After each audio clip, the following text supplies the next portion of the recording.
Your take on what we're seeing in the House right now with Republicans attacking Republicans? It's a symptom of the civil war going on with the Republican Party for their identity.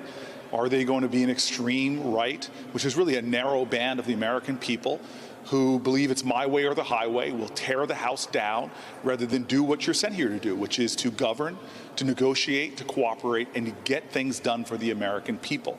And so this kind of brinksmanship, this kind of political sort of terrorism where they're holding hostage the functioning of the House of Representatives is frankly very frustrating and disappointing. And look, we are no great show of accord in the United States Senate, but we are getting spending bills done, voted out of committee. We are cooperating. We're partnering on everything from keeping the government open all the way to the urgency of funding the Ukrainian resistance against the Russian invasion. So isn't the fact that McCarthy is still blaming everybody other than himself for his loss just proof positive that the Democrats were right not to support his bid? Well, I think they were right, really, when I look at the way they felt like they couldn't trust him. January 6th, that horrible, shameful, ignominious day in our country, he came out and said the right thing. We need to conduct an investigation.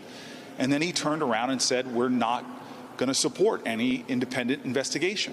He said with Schumer and McConnell and the president and Hakeem Jeffries that I agree, I commit to a deal to avoid a shutdown, to avoid defaulting on the government debt.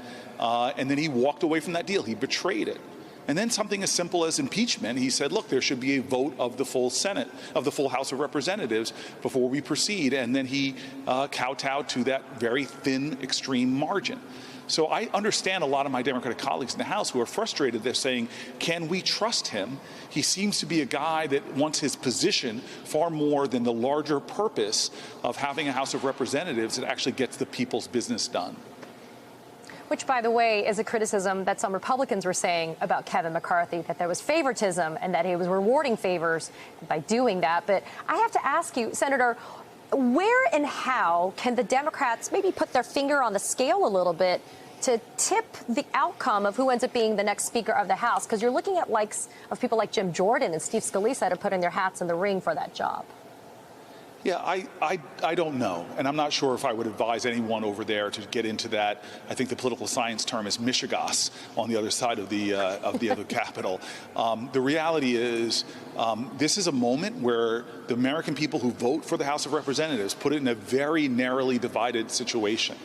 Perhaps that's an indication that they want the House of Representatives to find ways to work together, to do bipartisan things, to understand that negotiation and compromise is how we as a nation from our very start were able to move forward. And so I am hoping that the Republican Party that has been hijacked, again, by a very thin margin of extremists, begins to understand that this is a civil war that we have to end. We have to start regaining our identity and doing the kind of things that most of the House Republicans, I believe, swore oaths to come and do to what's best for this nation, to do what's best for the country, and to find ways to work with other members to get good things done for the people.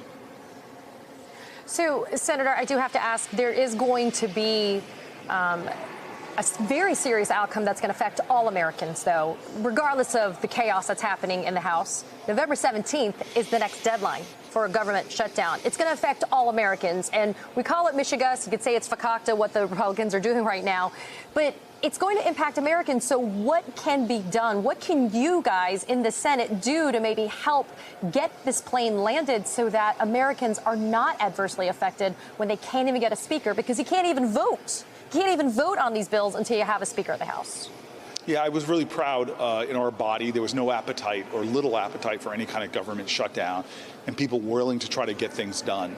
And so what can we do in the Senate? Look, I am hoping all of us have people that represent our states in the House of Representatives, is to have those kind of constructive conversations in hopes that they can land someplace that the next Speaker of the House isn't beholden to just a few members and is actually beholden to the larger caucus and the larger purpose that the House of Representatives has to play if we're going to fund the government, fund the efforts in Ukraine, and frankly, turn our attention to some of the bigger problems that should be dominating American discourse right now, like the the child care cliff we're about to go through, where 3 million plus children will lose a high quality child care, or the fact that we allowed the biggest tax cut in my lifetime in many generations, the child tax credit expansion, which gave 80 to 90% of American families some help at a time they needed it. We allowed that to lapse, and a collateral deficit of that,